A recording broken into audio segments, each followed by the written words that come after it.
In this video tutorial, we are going to take a look at how to design company profile contact us page using Elementor, step by step. So let's get started. So from your WordPress dashboard, go to Pages and select Add New. Here first enter your page title as Contact Us, then go to Page Attributes and select Elementor Canvas for templates. Then click on Publish button. Then click on this Edit with Elementor button. Now select this folder button and here you are on Pages section. Go to Blocks and from here search for Contact. Here you get so many options and some are exclusively with Pro version. Let's open the one you like in free version and then click on Insert button to insert it. Then you can edit its content according to your contact information.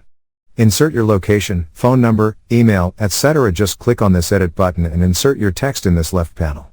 You can also change your map location, zoom in or zoom out. Then insert your social media links in Follow Us section. Here we have options for Facebook, Twitter, Google+, YouTube.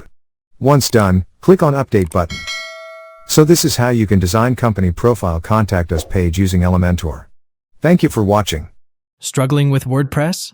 WP Learning 101 is your solution. Our free training is perfect for WordPress beginners.